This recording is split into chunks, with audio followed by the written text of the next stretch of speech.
বহু উদ্বেগ উৎকণ্ঠা পেরিয়ে ২০২৬ সালের ৮ ফেব্রুয়ারি অনুষ্ঠিত হতে যাচ্ছে ত্রয়োদশ জাতীয় সংসদ নির্বাচন। সম্প্রতি আগামী জাতীয় সংসদ নির্বাচন ও গণভোট আয়োজনের এই সম্ভাব্য তারিখ জানিয়েছে নির্বাচন কমিশন ইসি।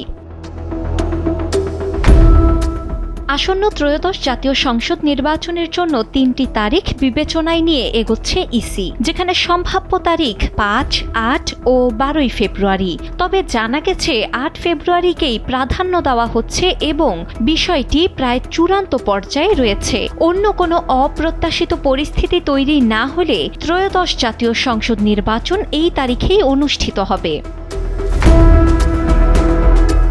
নির্বাচন কমিশন এবার ভোটের তফসিল ঘোষণা এবং ভোট গ্রহণের মধ্যাকার সময়সীমা বাড়াতে চাইছে।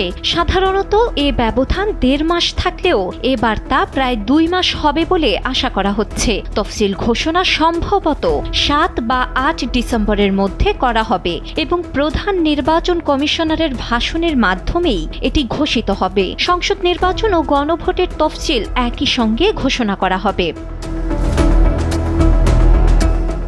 এবারের নির্বাচনে মোট ভোটারের সংখ্যা ১২,৭৬,০০,০০০-এরও বেশি। এর মধ্যে প্রায় ৫ কোটিরও বেশি তরুণ প্রথমবারের মতো ভোট দেবেন। প্রবাসী ভোটাররা পোস্টাল ব্যালটের মাধ্যমে ভোট দিতে পারবেন। নির্বাচন কমিশন ইতোমধ্যে ৪২,৭৬১টি ভোট কেন্দ্র এবং ২,৪৪,৭৩৯টি ভোট কক্ষ চূড়ান্ত করেছে। নির্বাচনকে সুষ্ঠু ও গ্রহণযোগ্য করতে বেশ কিছু যুগান্তকারী সিদ্ধান্ত নেওয়া হয়েছে। এর মধ্যে রয়েছে আদালত ঘোষিত পলাতক অপরাধীদের অযোগ্য ঘোষণা, একক প্রার্থীর এলাকায় না ভোটের প্রথা চালু, প্রার্থীদের বিদেশি সম্পদ ঘোষণা বাধ্যতামূলককরণ এবং আচরণবিধি লঙ্ঘনের কঠোর শাস্তির বিধান। এছাড়াও পরিবেশ বান্ধব প্রচারের জন্য পোস্টার নিষিদ্ধ করে শুধুমাত্র সাদা-কালো প্রচারপত্রের অনুমতি দেওয়া হয়েছে।